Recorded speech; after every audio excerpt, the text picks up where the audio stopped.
Welcome to Trader TV, your insight into the trading climate for professional investors. I'm Dan Barnes. In this show, we're coming to you from the Fixed Income Leaders Summit in Barcelona. Abdoulaye Ba et Dorian Geloroyas de Namfi se joignent à moi maintenant. Dorian et Abdoulaye, bienvenue sur Trader TV. Merci beaucoup pour l'invitation. Merci Dan pour l'invitation. Quelle est l'importance des émissions de marché primaire pour l'approvisionnement en liquidité aujourd'hui? Le marché primaire est devenu quelque chose de très important pour nous aujourd'hui. En effet, nous souffrons d'un gros problème de liquidité sur le marché secondaire. Du fait du quantitative easing, le marché secondaire est complètement asséché. Il est devenu très difficile de traiter, même pour des tailles intermédiaires, et les prix en sont directement impactés.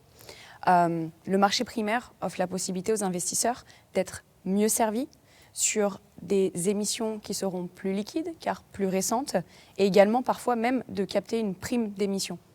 Quels sont les défis commerciaux liés à l'accès aux nouvelles émissions d'obligations? Bien, je dirais qu'il y en a beaucoup. J'aimerais plus généralement parler du problème de standardisation et centralisation de l'information sur le primaire.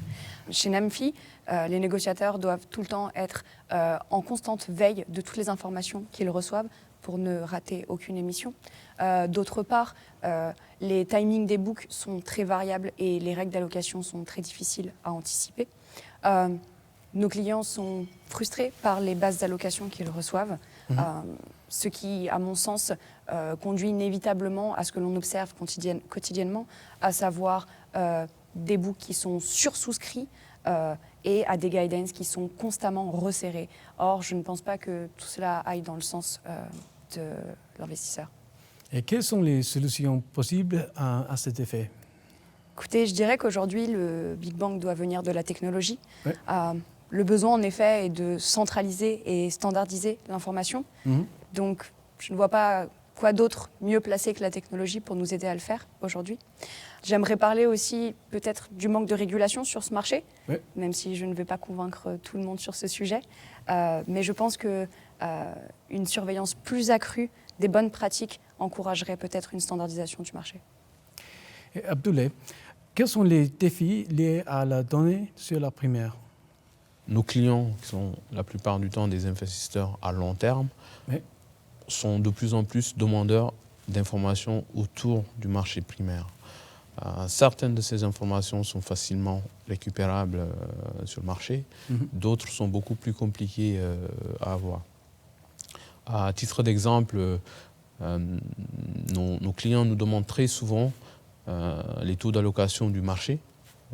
C'est un indicateur qu'ils utilisent soit pour comparer au leur par rapport à ce que fait le marché, ou alors l'utiliser dans leurs prévisions pour les émissions futures et la stratégie qu'ils peuvent avoir sur le degré d'intervention sur ces émissions futures à venir. Cette information-là n'est aujourd'hui pas tout le temps disponible, donc et pas tout le temps disponible ni historisée.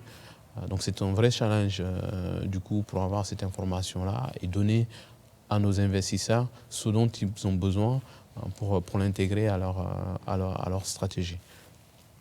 Chez Namfi, nous travaillons actuellement sur une stratégie de data de manière globale et le marché primaire fait partie des sujets importants sur lesquels nous travaillons dans cette stratégie de data.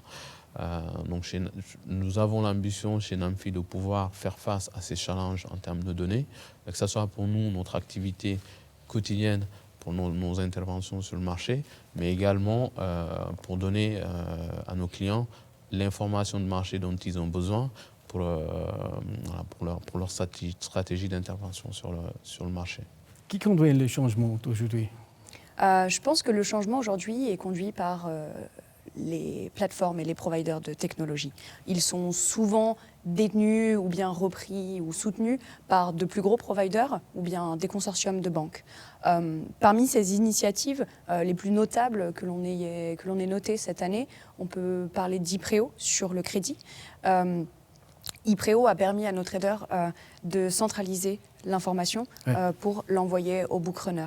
La problématique reste encore que tous les deals ne sont pas exhaustivement présents sur la plateforme et que certaines banques ne souhaitent encore pas participer à la plateforme. D'autre part, je voudrais aussi souligner les initiatives qui sont peut-être moins connues par votre audience sur le money market français, à savoir NowCP, soutenu par Orange, et ainsi que Onbrain. Ces deux plateformes qui sont arrivées assez récemment tentent justement de centraliser le trading primaire sur le marché monétaire français. À côté de ça, je pense que le risque est celui de la fragmentation du marché. Ah oui. Comme le but est de centraliser l'information, si trop de plateformes venaient à être utilisées par les intervenants, nous ne serions toujours pas satisfaits de l'utilisation de celle-ci. C'est donc là que je pense que le régulateur devra intervenir pour peut-être pousser une seule venue pour le primaire. Excellent. Merci Vodou. Merci beaucoup, Dan. Merci pour l'invitation, Dan.